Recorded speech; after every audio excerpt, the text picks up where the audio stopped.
ரணில் விக்ரமசிங்க அவர்களுக்காக வேண்டி செலவழிக்கப்பட்ட செலவு எவ்வளவுன்னு பார்த்தீங்களாக இருந்தா 3 மாத காலங்கள், கடந்த 3 மாத காலத்துக்கு 83 மில்லியன் ரூபா காசு செலவழிச்சிருக்காங்க. எவ்வளவுக்கு? 3 மாச காலத்துக்கு. ரணில் விக்ரமசிங்க அவர்களுடைய 3 மாச காலத்துக்கு 83 மில்லியன் ரூபா செலவழிச்சிருக்கிறாங்க. அதே போன்று கோட்டாபய ராஜபக்ஷக்கு பார்த்தீங்களா இருந்தா 11 மாத காலங்களுக்கு 307 மில்லியன் ரூபா காசு, 307, 1 மில்லியன் 2 மில்லியன் இல்லை, 307 மில்லியன் ரூபா காசு செலவழிச்சிருக்கிறாங்க. மைத்திரிபால சிறிசேனைக்கு கடந்த 11 மாதத்துக்கு மட்டும் 207 மில்லியன் ரூபா காசு செலவழிச்சிருக்கிறாங்க. அதே போன்று சந்திரிகா குமாரதுங்க அவர்களுக்கு மட்டும் 110 மில்லியன் ரூபா காசு கடந்த 11 மாசத்துக்கு மட்டும் செலவழிச்சிருக்கிறாங்க.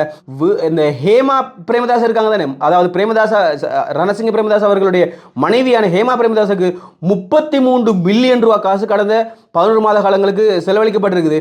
அது மட்டும் இல்லாம மஹிந்த ராஜபக்ஷ அவர்களுக்கு சராசரியாக 210 மில்லியன் ரூபா செலவழிக்கப்பட்டிருக்கு.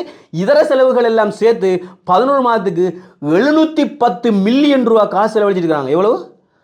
710 மில்லியன் ரூபா காசு செலவழிச்சிருக்கிறாங்கப்பா. ஞாபகம் வைத்துக் கொள்ளுங்க. இதெல்லாம் என்ன செலவு தெரியுமா? பாதுகாப்பு செலவு மட்டும்தான். இன்னும் செலவுகள் இருக்குது. பாதுகாப்பு செலவு மட்டும்தான் இந்த மாதிரியான செலவுகளை செலவழிச்சிருக்கிறாங்க. சும்மா யோசிச்சு பாருங்க. அப்போ என்ன செலவப்பா செலவழிச்சு வச்சிருக்கிறாங்க. இப்போ இந்த மாதிரியான செலவுகள் இருந்தா நாட்டில் பொருட்களுக்கு விலை கூடாமல் என்ன செய்யும் சொல்லுங்க அப்போ.